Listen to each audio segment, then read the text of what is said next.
Të filloj asnjë projekt i ri, nuk mund të filloj asnjë ndërtimi i një shkolle të re, i një rrugë të re,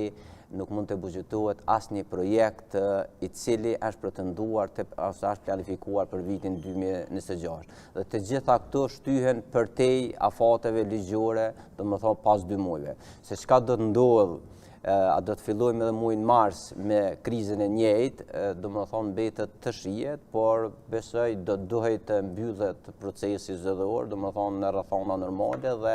buxheti të arrihet në kuvend dhe legjislatura e re të mund të aprovojë një buxhet i cili mund të kaloj, nuk besoj që do të shkojë deri në muajin mars pa krijimin e institucione publike, pasi që gjatë këtij viti komplet pothuajse është shterur mundësitë ligjore, edhe kujt i takon mandatari i parë edhe mandatari i dytë, edhe kujt i takon kryekomendari, edhe gjitha rrethonat ligjore qoftë për përfaqësimin e minoriteteve, po besoj që çështjet kushtetuese gjatë këtij viti, përkundër që ka qenë një vit, thashë edhe më herët, jashtëzakonisht sfidues, janë definuar dhe nuk do duhet të kishte pengesat e tjera në momentin që përfundon afati ligjor i mbylljes së procesit zgjedhor, besoj që shumë shpejt do të arrihet një momentum. Te na në Kosovë nuk ka një raport që jemi pothuajse sui generis për shumë çështje dhe mund të pritet çdo gjë që të thellohen edhe me tepër krizat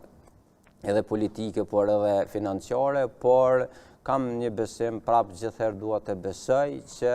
do të arrihet një momentum ku do të krijohet edhe institucione të reja. Ndërsa për 2 muajt e vitit 2026, muajin janar dhe mars, do të funksionojë rrjedha buxhetore 1/12, që i vjen diku rreth 300 milion të shpenzohen brenda një muaji, që është një shumë e mjaftueshme për mbulimin e shpenzimeve operacionale ose shpenzimeve që quhen paga me ditje dhe shpenzimet e tjera, të cilat mund të mbulohen deri në muajin mars. Pastaj besoj që do të arrijnë të krijohen edhe institucionet edhe gjithherë do të gjenden në ndonjë momentum më i favorshëm që mos shkojë shteti thjesht në kolaps, përndryshe nëse nuk arrijnë të kryen obligimet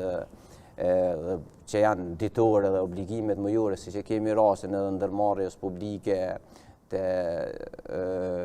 trafikut urban, domethënë kemi pasojat do të jenë të pariparueshme, para mendo po dalin të gjithë pensionistet, ata që marrin asistencë sociale, që kanë ndoshta vetëm në burim, po mësimdhënësit, shërbësit publik, shërbësit civil dhe kategoritë e tjera, ushtarët, policët të mbesin pa pagë. Kjo do të ishte vetëm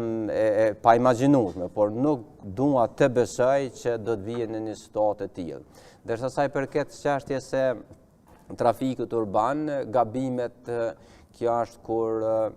zakonisht po na përcjell si në qeverisjet komunale, po në qeverisjet qendrore kur asnjëherë ne nuk po merr